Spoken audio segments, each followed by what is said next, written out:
오늘은 아홉은 어디 있느냐? 아홉은 어디 있느냐? 이 제목으로 하나님 말씀 전하겠습니다. 몇 해 전 신문에서 읽었던 내용입니다. 기사의 제목이 돈 없어 먹고 튀는데 뛰지 말어 다쳐요 였습니다. 돈 없어 먹고 튀는데 뛰지 말어 다쳐요. 방송국 PD가 경험한 에피소드를 기사로 낸 것인데 그 내용이 이러합니다. PD가 서울 삼각지 근처에 국수집을 촬영했을 때의 일입니다. 멸치 국물로 진하게 우려낸 국수와 김밥 정도가 메뉴의 전부였지만 한 끼를 채우기엔 부족함이 없었습니다. 거기에 진짜 우리 할머니 같은 주인의 마음씨가 더해지면 아무리 양이 많은 이도 그득해진 배와 벌어진 입을 추스르며 가게 문을 나서게 되는 집이었습니다. 방송이 나간 다음 날 전화가 울렸습니다. 40대 남자가 간절한 목소리로 국수집에 다녀온 PD를 찾았고 전화를 받았더니 갑자기 귀가 따가워졌습니다. 감사합니다. 감사합니다. 저는 그 할머니 때문에 인생이 뒤바뀐 사람입니다. 황당한 서두였습니다. 이야기를 들어보니 그는 15년 전 사기를 당해 전 재산을 털어먹고 설상가상으로 아내까지 그의 곁을 떠나버리는 최악의 위기를 맞았습니다. 그리고 노숙자가 되었습니다. 하루는 배가 너무 고파 용산역 앞에 늘어선 식당들 앞에서 밥 한 술을 구걸했지만 어느 곳에도 발을 들여놓지 못했습니다. 두들겨 맞기도 했고 어딘가에선 사나운 개를 풀어놓기도 했습니다. 박절한 세상 인심에 그는 반쯤 미쳐가고 있었습니다. 용산역 인근의 식당들을 다 들어가 보았지만 모든 곳에서 문전박대를 받으면서 그는 휘발유를 뿌리고 불을 지르겠다는 독한 마음까지 먹게 되었습니다. 그렇게 한 집 한 집 X자를 쳐가면서 작은 골목에 있는 할머니네 국수집에까지 이르게 되었습니다. 할머니는 그의 비루한 몰골을 보고도 환하게 웃으며 맞아주셨고 선선히 국수 한 그릇을 내어주셨습니다. 허겁지겁 국수를 들이키고 있는데 할머니가 갑자기 그릇을 빼앗더니 삶은 국수와 국물을 한가득 다시 따라 주셨습니다. 거의 2그릇 양은 됨직한 국수를 다 털어놓은 뒤에야 할머니께 무슨 말을 어떻게 할까 하는 걱정이 떠올랐습니다. 원래는 당연히 배를 째 생각이었지만 도저히 그럴 자신이 없었습니다.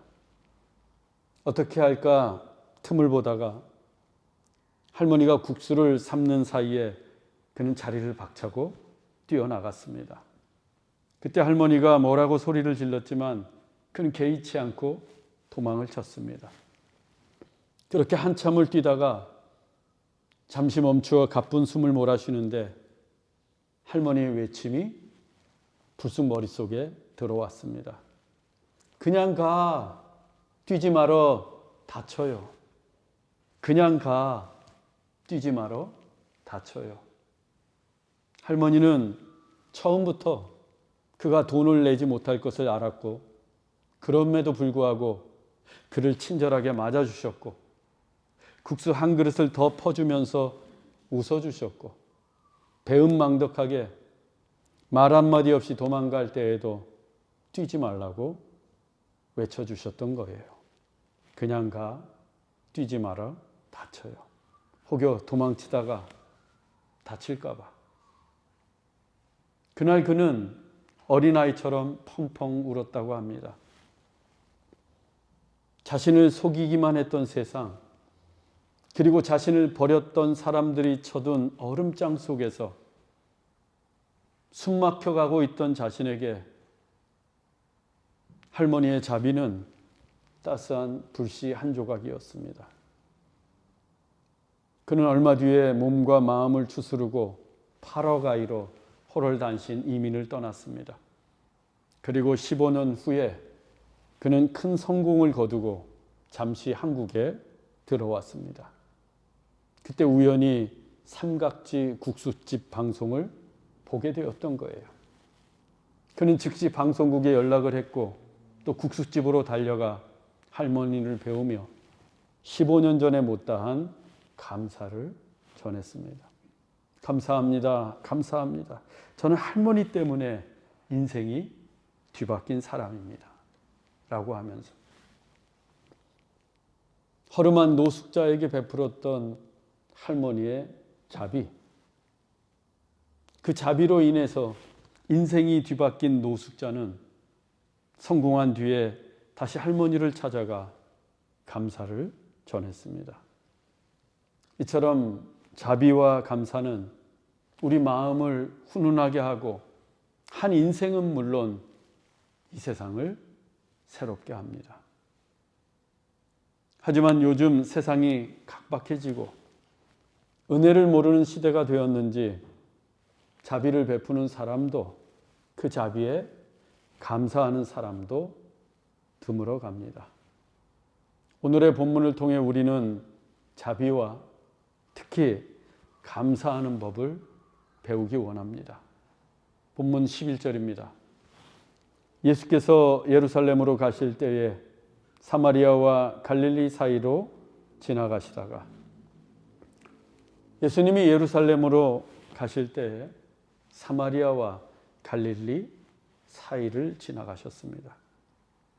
갈릴리는 이스라엘 북쪽에, 예루살렘은 이스라엘 남쪽에 있는 지역이었고 사마리아는 그 중간에 위치해 있습니다. 지도에서 보는 것처럼 북쪽에서부터 갈릴리, 사마리아, 예루살렘으로 이어집니다. 그런데 당시 유대인들은 피가 섞였다는 이유로 이 사마리아 사람들과는 상종을 하지 않았는데 사실 사마리아 사람들로서도 어쩔 수 없는 일이었습니다. 당시 최강대국이었던 아수르 제국이 BC 722년에 북이스라엘을 멸망시킨 후 민족 이주 정책을 폈는데 타국의 이방인들을 사마리아에 이주시켜서 사마리아 사람들과 혼인을 시켰던 것입니다. 그 결과 사마리아의 후손들은 혼혈이 될 수밖에 없었습니다. 약소국의 아픔이었고 패망국의 상처였습니다. 하지만 순혈주의를 강조했던 유대인들은 사마리아 사람들의 피가 더럽혀졌다면서 그들을 업신여겼고 이방인 취급하면서 그들과 상종도 하지 않았습니다. 그래서 갈릴리의 유대인들은, 또 예루살렘의 유대인들은 이 갈릴리와 예루살렘을 오갈 때 사마리아를 빙 돌아서 먼 길로 다녔습니다. 사마리아를 직선으로 통과하는 게 가장 빠른 지름길이었음에도 불구하고 그 땅을 부정하다고 해서 밟지 않았던 거예요. 피치 못하게 사마리아 땅에 발을 들여놓게 되면 사마리아의 경계를 벗어나는 순간 신발과 옷에 묻은 흙과 먼지를 떨어내며 사마리아의 부정함을 털어낼 정도였습니다. 지금 많은 유대인들, 그 무리들과 함께 예루살렘으로 가시던 예수님은 그들의 이 같은 형편을 고려해 사마리아를 직접 통과하시지 않고 사마리아와 갈릴리 사이길로 가시던 중이었습니다. 그런데 이 사이길이란 게 참 묘합니다. 육지와 바다의 사이길인 해변은 어느 때는 바싹 말라 있는가 하면 어느 때는 흠뻑 젖어 있습니다. 해변의 넓이도 시간에 따라 넓었다 좁았다 합니다. 밀물과 썰물 때문입니다. 따라서 해변은 육지인지 바닷속 땅인지 명확하게 경계를 그을 수가 없습니다. 모든 사이길이 그러합니다. 경계가 모호합니다. 어느 한편이라고 콕 집어서 말할 수가 없습니다. 사마리아와 갈릴리 사이도 마찬가지입니다. 즉 유대 땅도 아니고 사마리아 땅도 아닌, 그래서 유대인들도 쉽게 왕래를 하고 사마리아 사람들도 자유롭게 오가던 길이었습니다. 이후에 이어지는 본문에 따르면 나병 환자 중에 사마리아 사람이 섞여 있었던 것도 그곳이 바로 사마리아와 갈릴리의 사이길이었기 때문입니다. 그 사이길에 있던 한 마을에서 예수님이 나병 환자들을 만나셨습니다. 본문 12절로 13절입니다. 한 마을에 들어가시니 나병 환자 10명이 예수를 만나 멀리 서서 소리를 높여 이르되 예수 선생님이여 우리를 불쌍히 여기소서 하거늘. 나병 환자 10명이 멀리 서서 예수님께 소리를 쳤습니다. 예수 선생님이여 우리를 불쌍히 여기소서. 나병 환자는 한센병, 즉 문둥병자를 가리킵니다. 나병 환자는 당시에 The Untouchables, 불가촉 천민으로 사회에서 철저하게 격리되었습니다. 가족과 집을 떠나서 들이나 산에 굴을 파 거주하며 지냈고 성전에 갈 수도 일을 할 수도 없었습니다. 목숨은 붙어 있었지만 죽은 자나 다름이 없었습니다. 특히 나병은 하나님이 벌하시는 형벌로 인식하고 있었고 그래서 오직 하나님만이 고칠 수 있다고 믿었습니다. 성경의 내용도 그러합니다. 모세의 누이 미리암이 모세에게 대들었다가 하나님께서 미리암에게 벌을 내려 나병에 걸리게 하셨습니다. 물론 모세의 기도를 들으시고 하나님께서 다시 그녀의 나병을 낫게 하셨지만 나병을 내리신 분은 분명 하나님이셨습니다.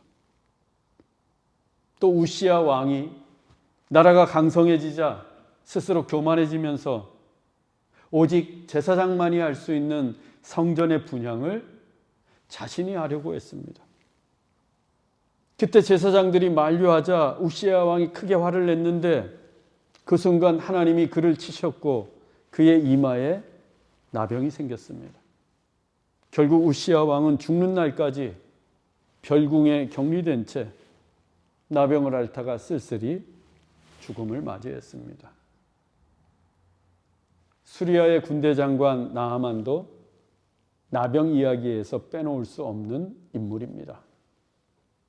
그는 나병으로 고통을 받던 중에 엘리사의 권면으로 요단강에 몸을 7번 담그고서 나병이 깨끗하게 나았습니다.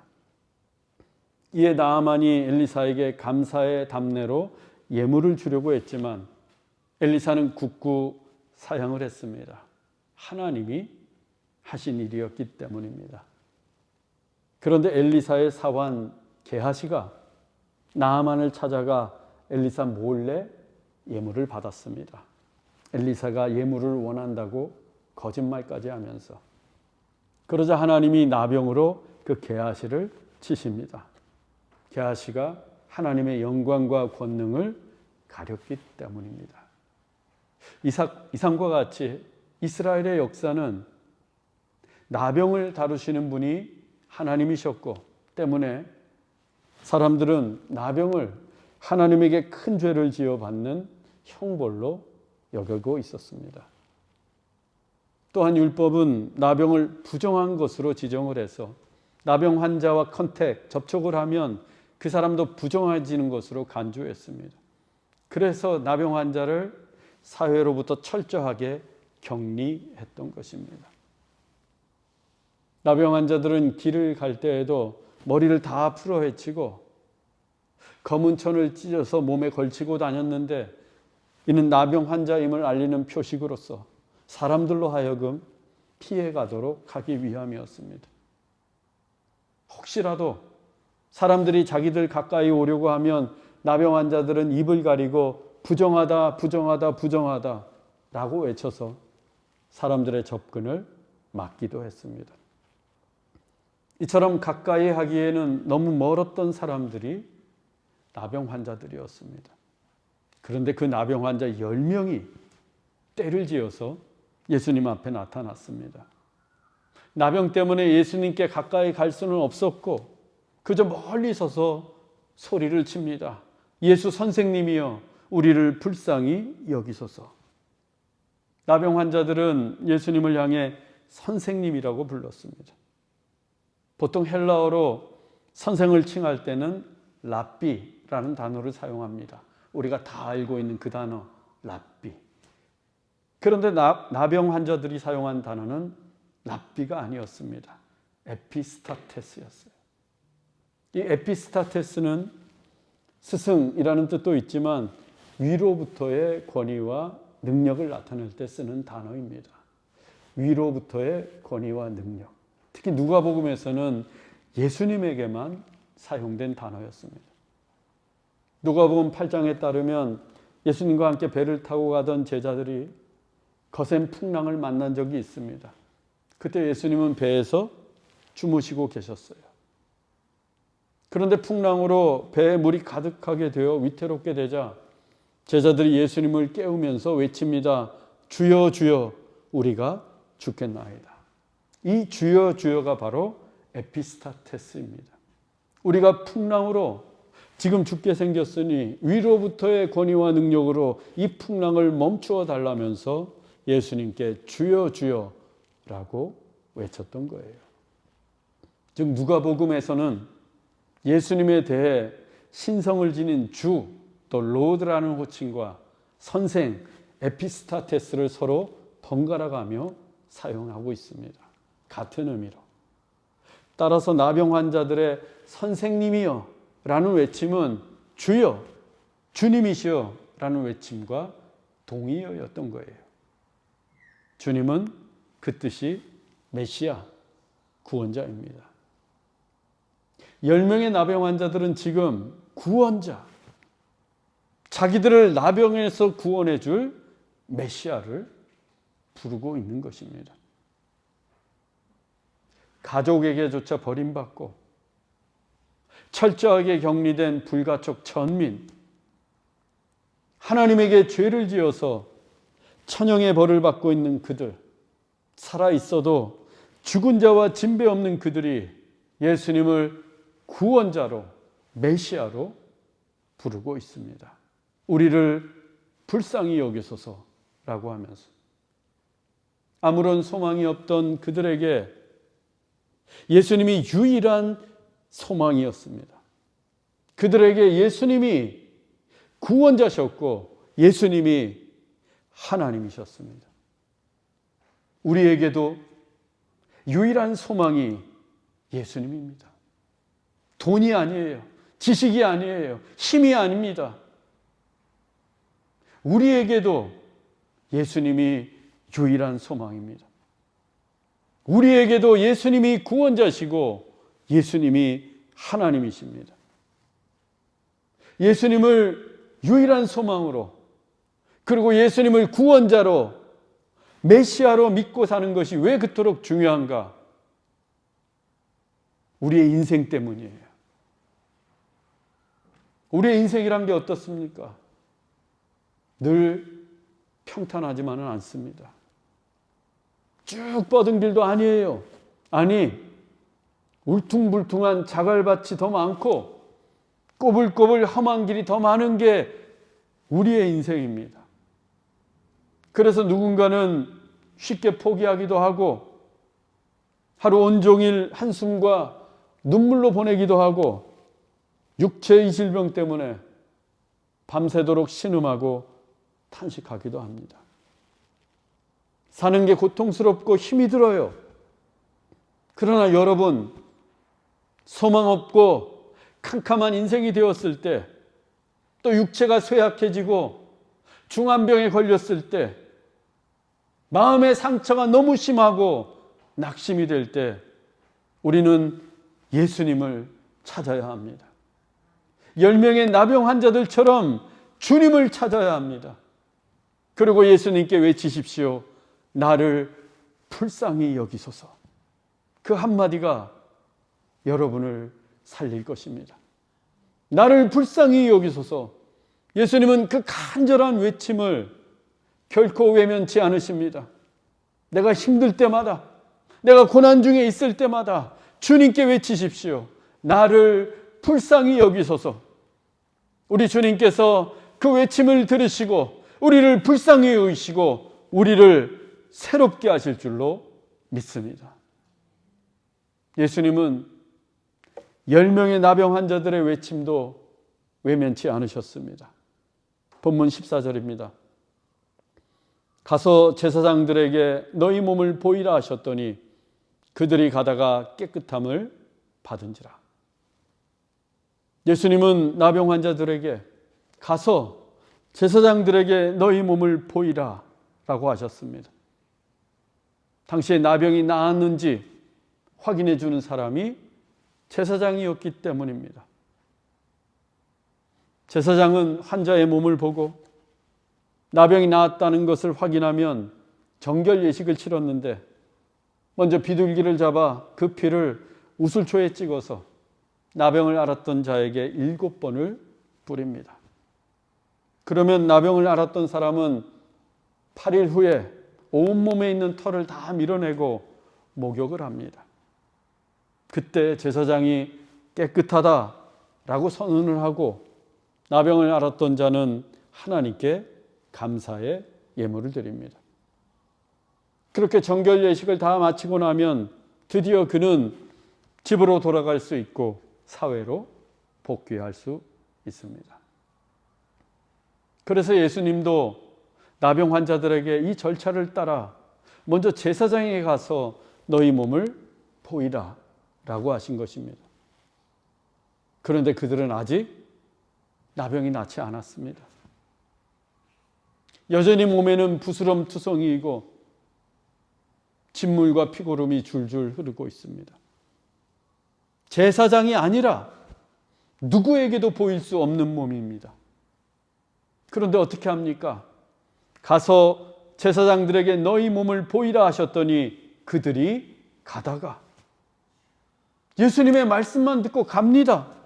제사장을 만나러 갑니다. 아니 거기가 어디라고 갑니까? 나병을 앓고 있는 몸으로는 자기 집에도 갈 수가 없는데 감히 제사장을 찾아가다니요.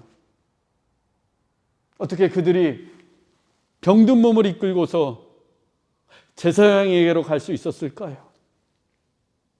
부스럼투성이에다가 피고름이 줄줄 흐르고 있는 몸을 가지고 그들 중에는 나병 때문에 손가락, 발가락이 문드러지고 코가 주저앉고 입이 삐뚤어진 이들도 있었을 텐데 어떻게 그 몸을 가지고 제사장을 찾아갈 수 있었을까요? 예수님을 믿었기 때문입니다. 예수님의 말씀을 믿었기 때문이에요.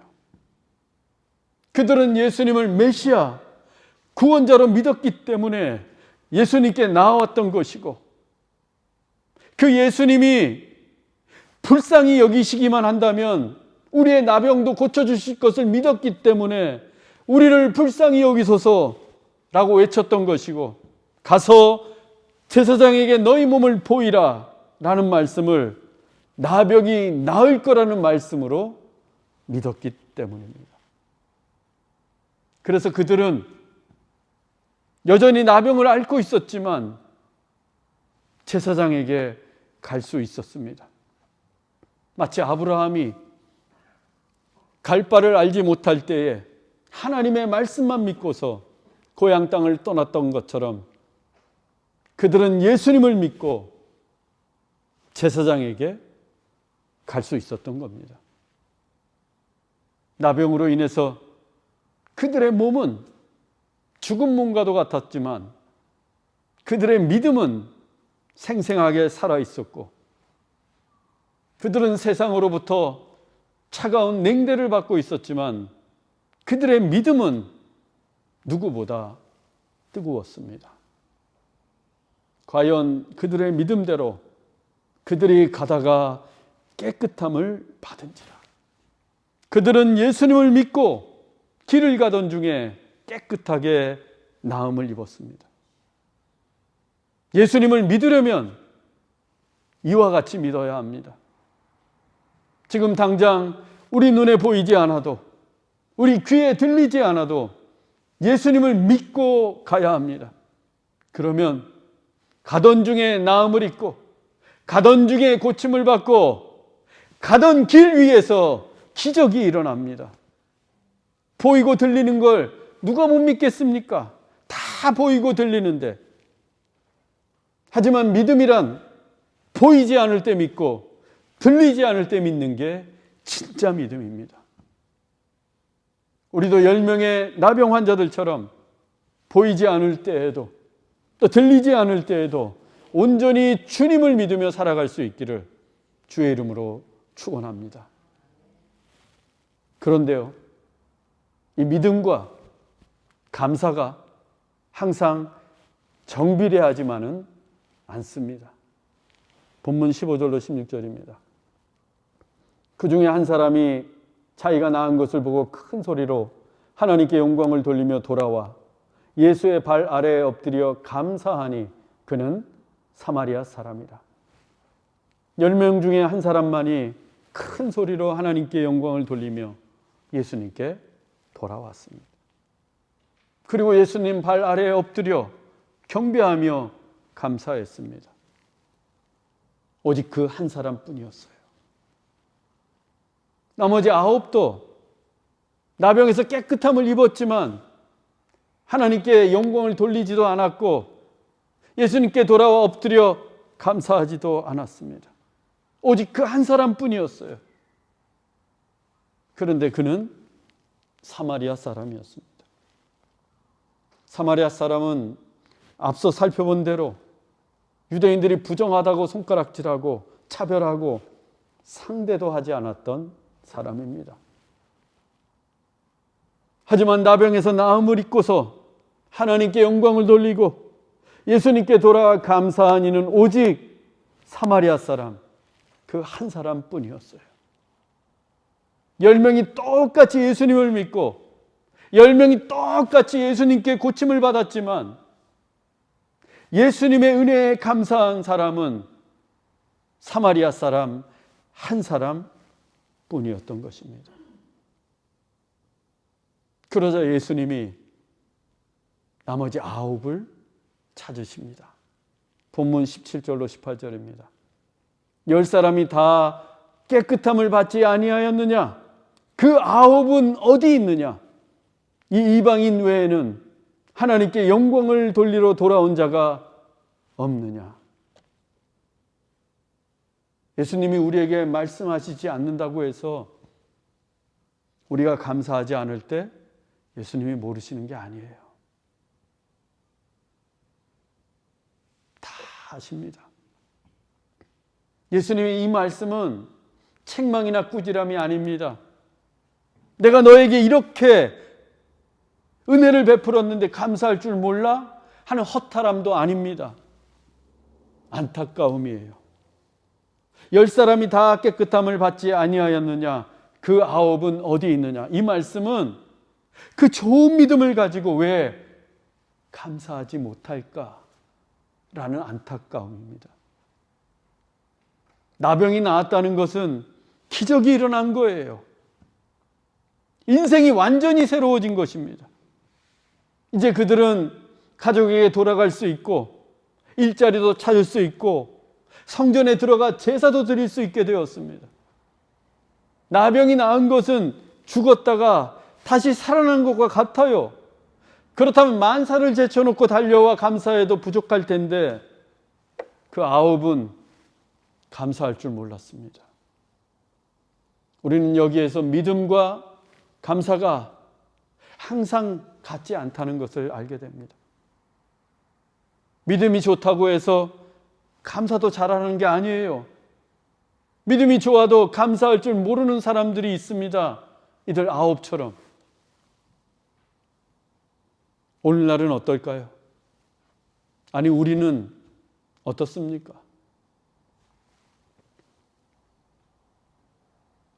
어려움과 시련이 닥쳤을 때, 또 입시와 사업과 혹은 인생에 큰 문제가 있었을 때 좋은 믿음을 가지고 뜨겁게 하나님께 기도합니다. 주님의 도우심을 간절히 구합니다. 그래서 주님의 은혜로 시련도 이겨내고 질병도 고침을 받고 원하는 학교에도 들어가고 자녀도 잘 되고 사업에도 성공하게 되었어요. 그런데 주님 앞에 엎드려 감사하는 이는 과연 얼마나 될까요? 기뻐하고 즐거워는 하는데, 서로 축하하고 잘 됐다고 하는데 주님께 감사하는 사람은 몇이나 될까요? 혹시 우리가 예수님이 안타까워하시는 9은 아니겠죠? 9은 어디 있느냐? 그 물음이 우리를 향한 질문이 아니기를 바랍니다. 바라기는 주님께 돌아와 감사했던 한 사람, 그 한 사람이 저와 여러분이 되기를 주의 이름으로 축원합니다. 감사할 줄 아는 믿음이 좋은 믿음을 넘어 참된 믿음입니다. 참된 믿음은 언제나 감사가 뒤따릅니다. 그리고 중요한 건 감사하는 자를 주님이 더 축복하신다는 것입니다. 감사하는 자를 주님이 더 축복하신다. 불쌍한 자는 주님이 고쳐주시고 감사하는 자는 주님이 더 축복하십니다. 본문 19절입니다. 일어나 가라. 내 믿음이 너를 구원하였느니라. 유대인들은 사마리아 사람들을 지옥불에 땔감 취급을 했습니다. 당연히 사마리아 사람들은 구원받지 못한다고 여겼어요. 그런데 예수님께서 그 사마리아 사람을 향해 내 믿음이 너를 구원하였느니라 라고 축복하십니다. 사마리아에서 태어나 일평생 사마리아 사람으로 살다가 유대인들로부터 온갖 수모와 업신여김을 당하며 살다가 나병에까지 걸려 불가촉 천민이 된 그를 누가 구원받을 거라고 생각인들 했겠습니까? 그냥 일평생 저주받은 인생이었습니다. 그런데 예수님께서 내 믿음이 너를 구원하였다 라고 선언하십니다. 사마리아 사람에게는 나병이 나은 것보다 더 큰 축복의 말씀이었어요. 그가 예수님께 감사하지 않았다면 결코 들을 수 없었던 축복의 말씀입니다. 감사가 더 큰 축복의 통로였던 것입니다. 사랑하는 형제자매 여러분, 하나님의 은혜로 나음을 입고 기도의 응답을 받았다면 제일 먼저 하나님 앞에 엎드려 감사하십시오. 축하하고 즐거워하기 전에 하나님께 먼저 감사하십시오. 감사가 더 큰 축복의 통로입니다. 범사에 감사하면 범사에 축복이 쏟아집니다. 우리 모두 주님께 감사했던 사마리아 사람, 그래서 더 큰 축복을 받았던 그 한 사람이 되기를 주 예수 그리스도의 이름으로 축원합니다. 기도하겠습니다. 사랑이 풍성하신 하나님, 10명이 나음을 입었지만 감사한 이는 한 명뿐이었습니다.